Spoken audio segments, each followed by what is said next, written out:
एक बार फिर खुश आमदीद। बात हो रही थी महंगाई के हवाले से। मिनी बजट इत्तेहादी नाराज़ हैं, नाला हैं हुकूमत से, लेकिन प्राइम मिनिस्टर पुरज़्म हैं। वो ये कह रहे हैं कि मैनेज कर लिया जाएगा और ये सब लोग हमारा साथ देंगे, साथ खड़े हैं। वो मार्च तक वज़ीर-ए-आज़म ने कहा कि माशी सूरत बेहतर हो जाएगी, अवाम तक समरात जाएंगे। 3.5 साल से हम ये सुनते हुए आ रहे हैं। साजिद अहमद साहब, आपके जो 13 पॉइंट्स थे वो पॉइंट्स तो खैर अभी तक पूरे नहीं हुए। आप इत्तेहादी हैं, हुकूमत के इत्तेहाद बरकरार रहेगा या आप कुछ सोच विचार कर रहे हैं? साजिद अहमद साहब से हमारा रब्ता मुनक़ता हो गया। कोशिश करेंगे हम दोबारा उनसे बात कर सकें। सरदार साहब, ब्रेक से पहले बात हो रही थी मैनेजमेंट की, और ज़ाहिर पाकिस्तान तहरीक इंसाफ, और बड़ी अच्छी बात यह है कि कम से कम ये क्रेडिट आप प्राइम मिनिस्टर को दें कि वो मानते हैं कि हमने सीखा इन 3 सालों में। हमें पता ही नहीं था कि ये सब कुछ होगा। पहले तो वो दावे करते थे हमारे पास 200 माशी लोगों की टीम है, असद उमर हमारे बेहतरीन पोस्टर बॉय, वो सब चीज़ें फ़ेल हुई हैं। अब वो कह रहे हैं कि अगले 3 महीनों में अवामी सतह पे इसके समरात जाएंगे। और आज भी उन्होंने ये चीज़ की है कि महंगाई पूरी दुनिया में है, पाकिस्तान निस्बतन सस्ता मुल्क है इनके। सफीद बात यह कि इस ऐसे प्राइम मिनिस्टर की हम बात कर रहे हैं कि जिसने मेरे ख्याल में दुनिया की कोई ऐसी बात जो जिसमें इमरान खान साहब ने यू टर्न ना लिया हो, कोई ऐसी स्टेटमेंट इमरान खान साहब की बता दें जिसमें इमरान खान साहब ने पहले आपको याद होगा कि इमरान खान साहब कहते थे कि मैं मदीने की रियासत बनाऊंगा और गुर्बत को ख़त्म करूंगा। उसमें भी यू टर्न लेके गुर्बत को ख़त्म करने के बजाय गरीब को ख़त्म करने की पॉलिसी पे इमरान खान साहब अमल पर हैं।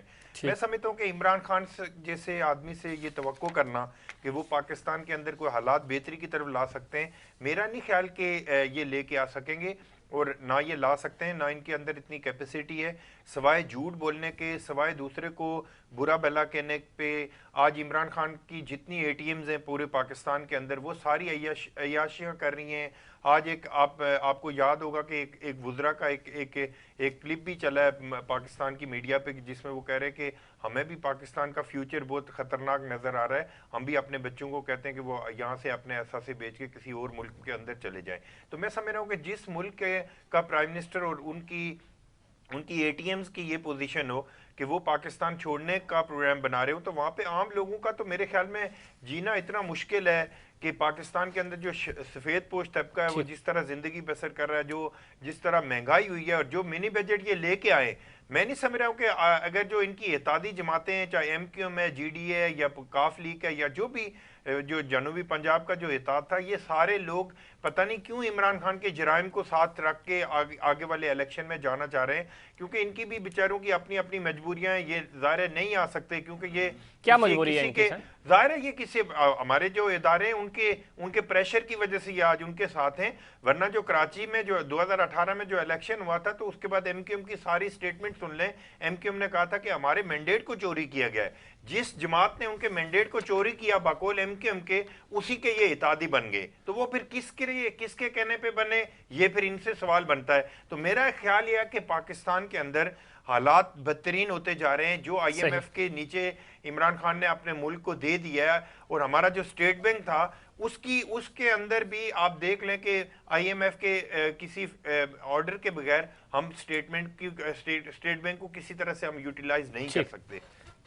इस सारी सिचुएशन में मैं ये समझता हूं कि पाकिस्तान का एक ही हल है कि इस फेक प्राइम मिनिस्टर को, झूठे प्राइम मिनिस्टर को, सिलेक्ट प्राइम मिनिस्टर को जितना जल्दी मुमकिन हो सके ये घर जाएगा, ताकि पाकिस्तान के लोगों को कुछ ना कुछ रिलीफ मिलेगा। अदरवाइज मैं नहीं समझता हूं कि इस प्राइम मिनिस्टर के या इस प्राइम मिनिस्टर की जो टीम है वो उनके अंदर इतनी कॉम्पिटेंसी है कि वो मुल्क को चला सके, मुझे नहीं लग रहा। ठीक है। अरे साहब, हुकूमत का नवाज शरीफ के मामले पर शहबाज शरीफ के खिलाफ भी अदालत जाने का ऐलान किया है। अब केसेस आपका पीछा नहीं छोड़ रहे, दूसरी तरफ आप कह रहे हैं कि हम हुकूमत संभालेंगे आकर। ये पॉसिबिलिटीज़ आपको नज़र आ रही हैं। और दूसरा, महंगाई के ऊपर आपका क्या स्टांस है? पाकिस्तान पीपल्स पार्टी प्रोटेस्ट कर रही है और आप ज़रा अलग अलग आपके प्लेटफॉर्म में टारगेट हुकूमत ही है। एक साथ क्यों नहीं बैठते, जिस तरह सरदार साहब ने शुरू में भी कहा है कि हमने तो कहा था इस्तीफे दें, आपने ही मना कर दिया था, और इसी पे तो राहें जुदा हुई थी आपकी। देखिए, मैं सरदार साहब वाली बात से ही स्टार्ट करता हूं कि इस वक्त जो पार्लियामेंट के अंदर अपोजिशन लीडर हमारे प्रेसिडेंट पार्टी के शहबाज शरीफ साहब के साथ है, जिस तरह बेहतरीन अपोजिशन की एक केमिस्ट्री बनी है इस वक्त, आज भी आपने देखा होगा कि ओवरऑल पिछले किसी भी अदवार में नहीं हुआ है। सबसे पहले तो ये पूरा क्रेडिट जाता है शहबाज शरीफ साहब को। उसके बाद जहाँ तक बात आपने महंगाई की और वफा की इजलास की, हम तो अब 22 करोड़ अवाम ये सोचती है कि अल्लाह ना करे कोई इजलास हो, क्योंकि जिस दिन इनका इजलास होता है उस दिन महंगाई और बढ़ जाती है। अच्छा। और जिस दिन खुदा न खास अगर इमरान खान ने नोटिस ले लिया तो समझ लो उस चीज़ का बेड़ा ही गर्क हो गया। तो जिस दिन भी खबर पड़ती है ये अवाम के आज वफाकी गवर्नमेंट का कोई सीएसी इजलास है या कुछ है, तो सारे लोग बेचारे तस्बीहात में लेते हैं कि अल्लाह खैर करे इस मुल्क का। ठीक।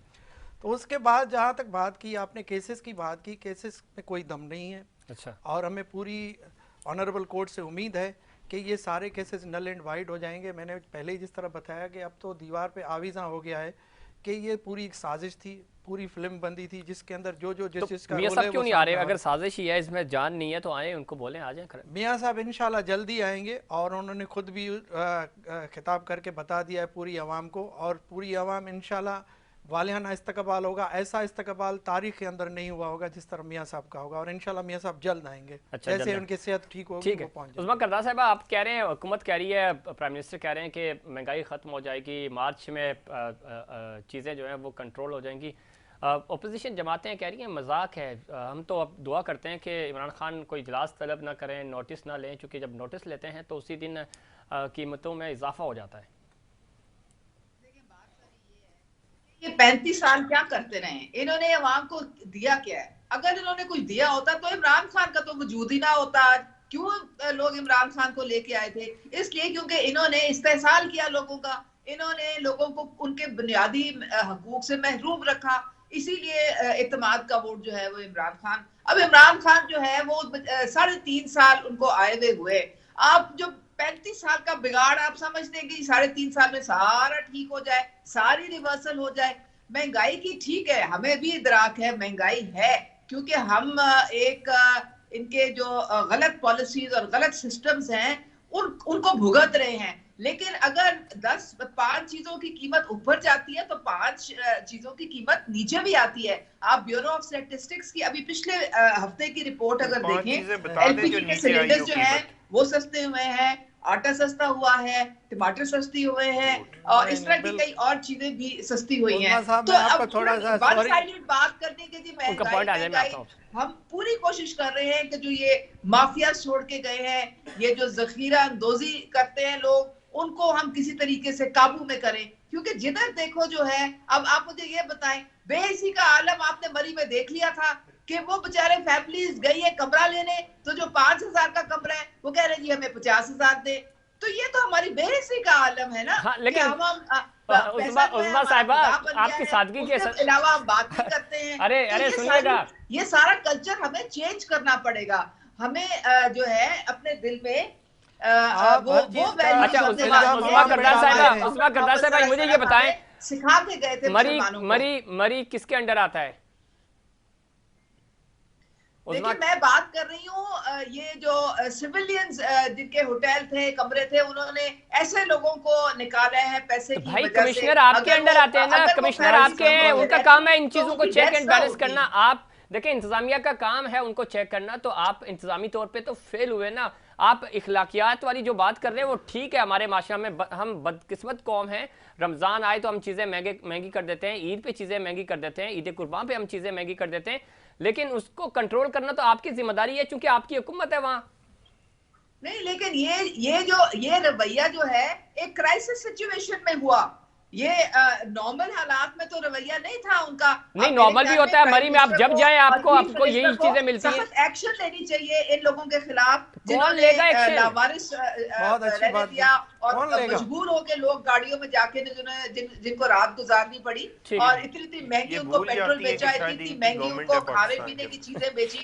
ये कोई तरीका तो नहीं होता है। तो हम मनहसर कौम, हमको सोचना पड़ेगा कि हम किस तरफ जा रहे हैं। टैक्स हम लोग देना पसंद नहीं करते हैं। ये वो कल्चर है जो ये बाकी 2 पार्टी छोड़ के गई है, जिसकी वजह से हमारी कौम जो है वो पीछे रह गई है और दुनिया आगे निकल गई है। अच्छा उस्मा साहिबा ये बता दें, इनको सजाएं कौन देगा, इसका तयन कौन करेगा?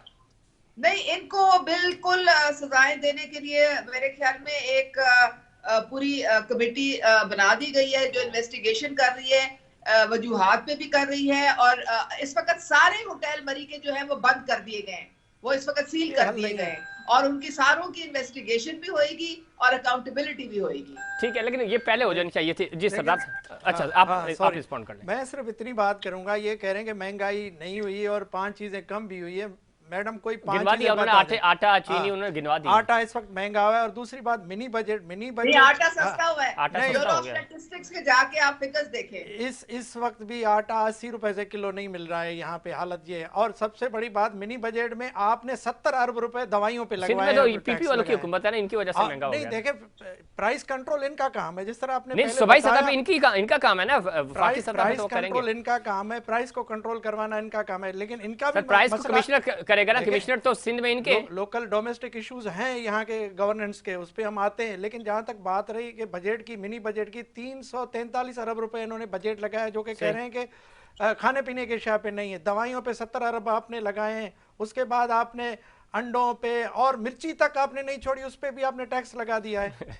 मिर्ची पे कह रहे हैं, मिर्ची पे लगा दी। जी सरदार साहब, अब वो बार बार ये कह रहे हैं, तो फिर सिंध की जब हम करते हैं 18वीं तरमीम के बाद, सुबह आपके पास है और कमिश्नर आपके पास है। ये सारे स्टैटिस्टिक्स जो इमरान खान साहब और उनके जो आगे सो कॉल्ड स्पोक्स मैन होते हैं या जो भी बात करने वाले लोग होते हैं, वो इस तरह की जितनी एलिगेशंस होती हैं वो सारी सूबाई गवर्नमेंट के ऊपर, सूबा सिंध की गवर्नमेंट के ऊपर लगा के वो अपने आप को सेव करने की कोशिश करते हैं। लेकिन मैं ये समझता हूँ कि आप सफ़ीर मुझे ये बताएं कि जब ऑयल प्राइसेस वो किसके अंडर है, वो कौन बढ़ाता है, कि पाकिस्तान में कौन बढ़ाता है। दूसरी बात ये कि जो डॉलर प्राइसेस हैं, जब वो $1 100 रुपये का था तो इमरान खान कंटेनर पे चढ़ के डांस किया करते थे, तो आज डॉलर 180 और 185 के दरमियान ट्रेड कर रहा है। मैं नहीं समझता कि पाकिस्तान के अंदर इमरान खान जैसे आदमी को मुसल्लत करके, मुझे नहीं पता कि पाकिस्तान के किस तरह के का इंतकाम लिया गया पाकिस्तान के लोगों से। मैं सिर्फ इतनी बात कहना चाहता हूँ कि ये जितनी पॉइंट स्कोरिंग कर लें, आप इनसे ईमानदारी से पूछ लें, या आप मुझे बता दें कि आपके घर में गैस आती है। हिस्ट्री में, पाकिस्तान की हिस्ट्री में ऐसा कभी नहीं हुआ, चाहे डिक्टेटरशिप हो या डेमोक्रेटिक गवर्नमेंट हो, पाकिस्तान में ऐसा कभी नहीं हुआ कि हमारे चूल्हों से कंप्लीटली गैस बंद हो जाए। तो मैं समझता हूँ कि इमरान खान जैसे आदमी से कोई तवक्को करना या ये सारी फजूलियात हैं। ये लोग, मैं आपको बताऊं कि ये इलेक्शन की कह रही है ना, इनको आप ढूंढेंगे तो ये ढूंढने से नहीं मिलेंगे पाकिस्तान के अंदर ये लोग। आज मैं चैलेंज करके कह रहा हूं कि पीटीआई का कोई MNA, कोई MPA, कोई मिनिस्टर आप जाके पब्लिक में कोई प्रोग्राम नहीं कर सकता, इसलिए कि उनको पता है कि जूते पड़ेंगे, कि उनको पता है कि इमरान खान ने जितने झूठ बोले हैं, जितना फ्रॉड किया है पाकिस्तान के अंदर। इमरान खान की ATMs जो 8-8 दफा पैसे पूरे कर चुकी हैं अपना। आज इमरान खान के टैक्स, इमरान खान का बिजनेस क्या है जो इमरान खान ने इतना बड़ा टैक्स दिया है? मुझे ये बताएं ना कि इमरान खान का कोई बिजनेस नहीं है। इमरान खान के वालिद इकरामुल्लाह खान न्याजी साहब 8,000 रुपए के मुलाजिम थे, आज उनकी बेटी 60 अरब रुपए की मालकिन है। 60 अरब रुपए की, सुन लेना, 60 अरब रुपए की। मेरे लिए इमरान खान साहब के वालिद बहुत मोहतरम है, वो 8,000 रुपए के मुलाजिम है। आज उनका, अच्छा 85 में एक शख्स इमरान खान मियां नवाज शरीफ साहब को एप्लीकेशन देता है कि मुझे प्लॉट दें लाहौर में, मैं घर बनाना चाहता हूं। आज वो 300 कनाल के घर में कैसे रहता है? आज ये पूछने वाली बात है ना, ये सवाल तो बनता है ना। बात हो चुकी है ना, लेकिन मैं ये कौन सी अदालत की बात कर रहे हैं? साकिब निसार की, उस शख्स की जो डैम का फंड खा के भागे हुए, उस शख्स को जिसने जुडिशरी की रिफॉर्म्स के बजाय लोगों के बेडरूम सूंघता फिर रहा था। पाकिस्तान की हिस्ट्री में जब ये तायन किया जाएगा, फैसिलिटेटर जो थे उनका तायन किया जाएगा, तो उसमें साकिब निसार का पहला नाम आएगा। कि अगर ऐसा है तो अदालत में जाए ना आप, अदालत देखिए मैं आपको बताऊं, अदालत में टाइम आएगा वो भी जाए। आप इलेक्शन कमीशन की जो स्क्रूटनी कमेटी की रिपोर्ट पढ़ लें कि उसमें जितनी फंडिंग ली गई है, कहां से ली गई?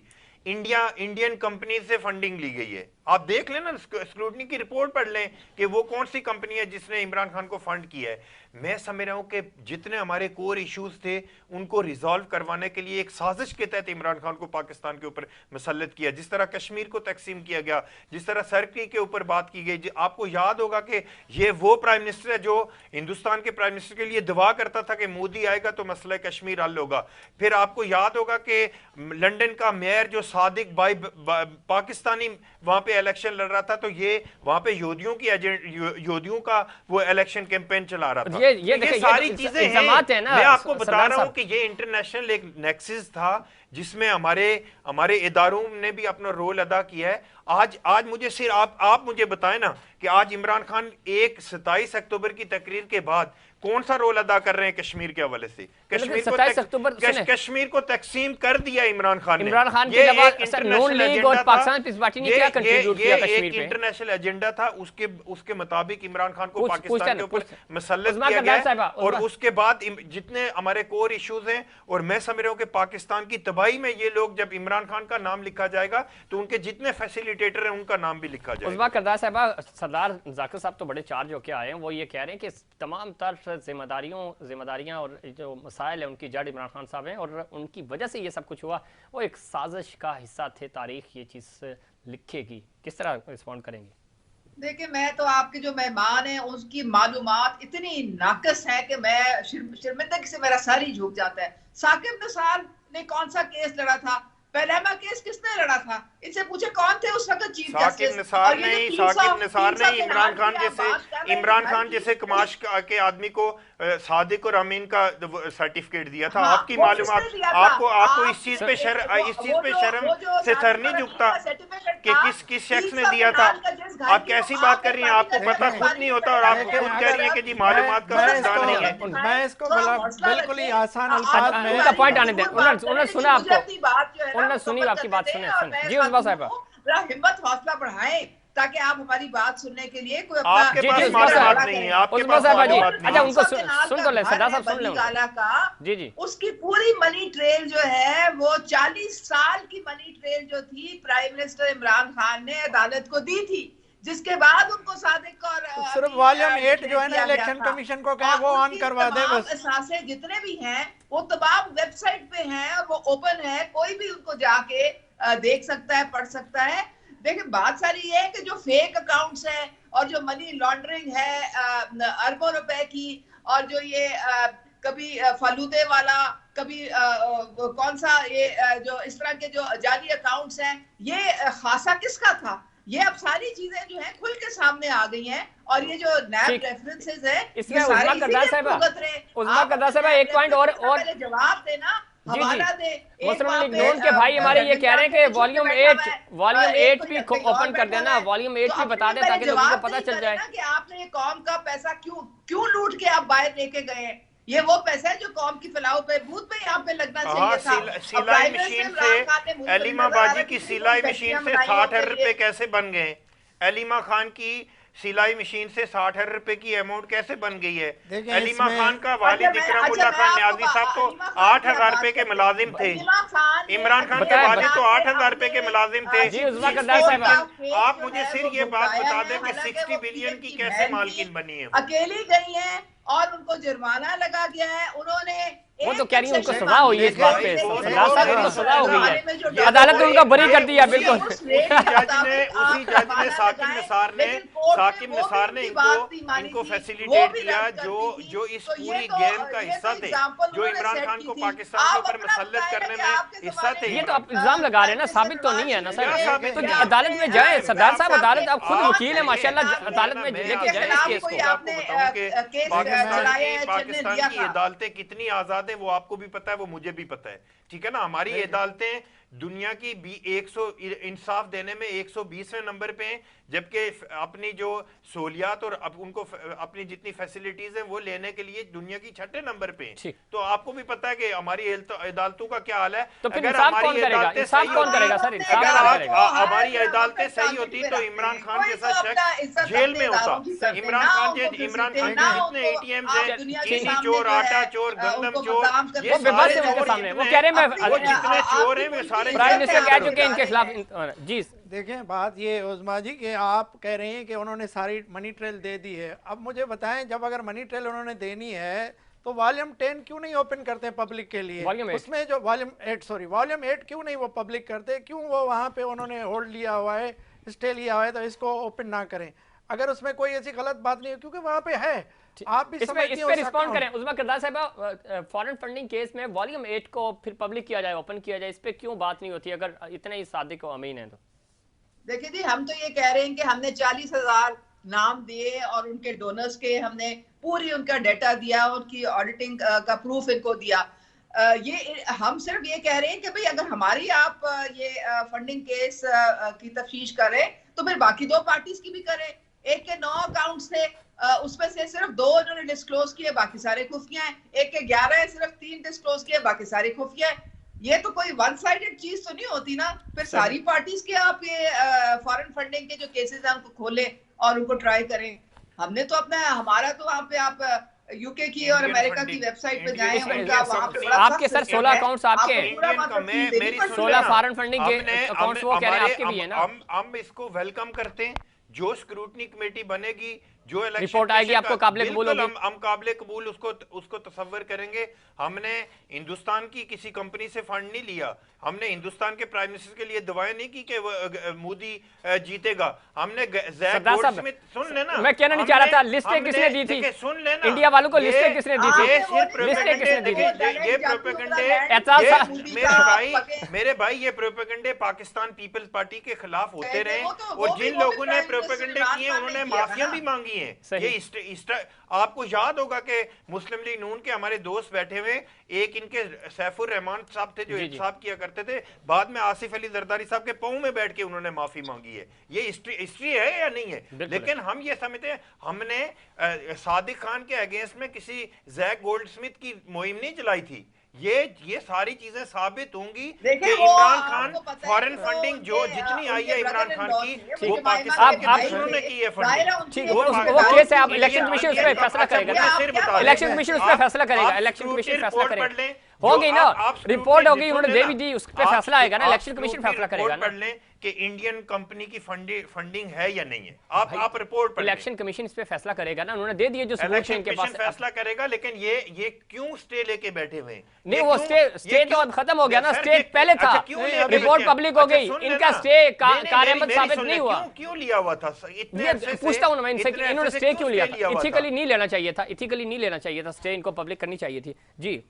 अच्छा, मैं ये कह रहा हूँ, भाई ने कहा कि सैफुर रहमान ने जो है ना पाँव पकड़ के माफी ली थी, हालांकि इसका कोई तारीखी हवाला या कोई ऐसा नहीं के प्रोग्राम में आसिफ साहब ने बोला अहमद मीर गवाह था, अहमद मीर गवाह था भाई। आप अहमद मीर से आप सरदार साहब, आपका मैंने पूरा बात सुनी बड़े तहम्मुल से, तो मैं ये कह रहा हूँ कि देखें, जब भी यहाँ सिंध के अंदर सवाल उठता है बेड गवर्नेंस पे, जिस तरह भाई ने सवेरे भी यही बात बताई कि महंगाई का इशू आप देखें यहाँ पे भी है, ये क्वेश्चन मार्क, क्योंकि आप भी सिटिंग, आप भी जिम्मेदार ठहराए जा सकते हैं, आप भी बरीउल ज़मा नहीं हो सकते, क्योंकि जिम्मेदार हैं ज़रा सिंध में, इनकी 14 साल से हुकूमत है। जो भी इश्यूज हैं, चाहे वो आप देख लें, कल एक टीवी पे चल रहा था कि जी चूहे खा गए गंदम, तो ये चूहे कितनी खा सकते? 70,000 टन गंदम शार्ट है गोदामों में, तो वो चूहे खा गए सिंध के अंदर। तो आप मुझे पता है ये चूहे कौन से चूहे हैं सर? ये कौन से चूहे जो गंदम खा जाते हैं? पूरी मालूमात होती नहीं है आपको। मैं आपको बताऊं कि जो भी गंदम शार्ट हुई थी, पाकिस्तान पीपल्स पार्टी के मिनिस्टर ने खुद नैब के अंदर केस दाखिल किया कि ये अली मादिल शेख तो कुछ और, उन्होंने चूहों का नाम कुछ और रखा हुआ है। अच्छा, इनको बहुत सैफुर रहमान का बहुत अफसोस हुआ। नहीं, ये बात अगर मैं गलत कह रहा हूँ, आप अहमद मीर को अभी ले लें। अगर अहमद मीर ने ये चीज सेकंड ना की कि आसिफ जरदारी के पांव पकड़ के सैफुर रहमान ने माफी मांगी, और सिर्फ आसिफ सैफुर रहमान ने नहीं, जो स्टेटमेंट शहबाज शरीफ साहब दिया करते थे कि मैं इसके पेट फाड़ूंगा, मैं ये कम अज कम इस पे तो आ जाए, क्यों नहीं फाड़े पूरे? आपने कहा था कि इनको लड़काने की सड़कों में घसीटेंगे। हमारी पार्ट शहबाज शरीफ साहब ने आसिफ अली जरदारी साहब से और पाकिस्तान पीपल्स पार्टी की लीडरशिप से माफी मादरत की थी, ये तो ऑन रिकॉर्ड है। देखिए सरदार साहब, वो कह रहे वो ऐसी सियासी बयान था, हमने तो इसको इस तरह से देखता हूँ कि जिस दिन मोहतरमा बेनज़ीर भुट्टो शहीद ने और हमारे कायद मियां नवाज शरीफ साहब ने चार्टर ऑफ डेमोक्रेसी किया, तो उस वक्त ये सारी चीजें नहीं उसके बाद की है। ये तो इनकी हुकूमत मोहतरमा की शहादत के बाद इनकी वफाकी हुकूमत आई, फिर इनके साथ है। ये 2011 की बात है। देखें, किसी भी रेफरेंस को आप जस्टिफाइड तब कर सकते हैं जब दोनों फरीकन में से कोई स्टेटमेंट दे, कोई तीसरा, कोई शहबाज शरीफ सर मीनारे पाकिस्तान पे उन्होंने हड़ताल की हुई थी, पंजाब हुकूमत के खिलाफ भी, वफाकी हुकूमत के खिलाफ भी, और वो ये कह रहे थे कि इस जरदारी को हम लड़काने की। मैं प्रोड्यूसर साहब से भी गुजारिश करूंगा कि वो शॉर्ट्स लाए और इस तरह लाहौर की देखें, गलियों में इस तरह नाम घसीटा तो मेरा तो नाम ये शहबाज तो शरीफ ये तो है, लेकिन ये बाद ऑन में- रिकॉर्ड है, लेकिन रिकॉर्ड पे है बाद ये में- चीजें। बाद में टीवी पे आके शहबाज शरीफ ने माफी मांगी उन्होंने कहा था ये सियासी बयान है, कि ये कोई है कोई ऑन कोई रिकॉर्ड इसमें है। मसला और नहीं उन्होंने है, और पिछले इसमें दिनों बड़े फिर कहा कि मैं देखिए, भाई किसी ने याद दिलाया उनको तो उन्होंने कहा भाई मैं इससे इसमें माफी शहबाज मांग शरीफ चुका हूं। साहब ने भी एक बड़ा दिल किया, एक गुड नहीं, गेस्चर अच्छी किया। बात है। इसमें कोई मैं दिस इज कहता नॉट हूं कि जो नेगेटिव। allegation लगाते हैं फिर ना, माने ना, फिर जो एडमिट करें आप allegation बात। लगाते हैं, लेकिन- मैं आपको बताऊं हमारे जो लेकिन जो- आप जो उसको retired- बरियल जमा नहीं कर मैं सकते कि आपको जो बताऊं सिंध ना, के जो अंदर retired करप्शन हाँ, है। तो हाँ। सत्तर में क्या हो रहा है, लड़काना में क्या हो रहा है? रिटायर्ड जज जनरल और ब्रिगेडियर और ये सारे ऑफिसरान माजी के अंदर पीपल्स पार्टी के खिलाफ बातें करते रहे, ठीक। उनकी भी निजी से महफिल में आखिरी माफिया आखिरी पॉइंट मांगी उस्मा है। करदार साहब, आप अब कोई उम्मीद है पंजाब में हालात बेहतर होंगे, पाकिस्तान की ओवरऑल हालात बेहतर होंगे, इकोनॉमी बेहतर होगी? आखिरी 30 सेकंड। मैं पीडीएम का इत्तेहाद देख के पहले तो मैं बहुत महजूज हो रही हूँ बड़ा अच्छा टाइम गुजरा मेरा। तो नहीं, ये बात तो महसूस वाज़ेह ना हो हो गई ना, कि डिलीवर करें ना जो मैडम। जो यहाँ आपको जायरा पेश किया गया वही सड़कों पे भी आपको वैसे ही नजर आएगा। बिल्कुल पंजाब के हालात देखें, हमारी गंदम, हमारी राइस, हमारा बहुत सारे जो क्रॉप्स हैं वो बम्पर क्रॉप्स हुए हैं, और हम इंशाल्लाह ताला खुद कफील हैं जहाँ पे हमारे अजनास का ताल्लुक है। और ये जो महंगाई है ये बिल्कुल कंट्रोल में आ जाएगी, क्योंकि हम अल्लाह करे। artificially बहुत किसी शुक्रिया चीज़ अज़मा को करदार maintain साहब, नहीं महंगाई कर रहे। कंट्रोल में आ जाए, लेकिन आपके बयानात और फिर आप जिस तरह का जो रवैया है वफाकी वज़रा का, वो थोड़ा सा परेशान कौन है। वो जब मशवरे देते हैं आवाम को कि थोड़ा सा सब्र करें, प्राइम मिनिस्टर कहते हैं सब्र करें, और सब्र बेचारे 3.5 साल से कर रहे हैं, उसके बावजूद उनका जो सब्र है वो अब जवाब देता हुआ हमें नज़र आ रहा है। तो खुदारा मार्च तक कुछ करें ताकि ये आवाम जो है उनको रिलीफ मिल सके, और फिर हम आपसे बात करें तो हमें भी खुशी होगी। बहुत शुक्रिया आप तीनों मेहमानों का। नाज़रीन, ये था हमारा आज का प्रोग्राम। उम्मीद करता हूँ दीगर प्रोग्राम्स की तरह आज का प्रोग्राम भी आपको पसंद आएगा मुझे और इनसाइड पाकिस्तान की पूरी टीम को दीजिए इजाज़त। अल्लाह निगहबान।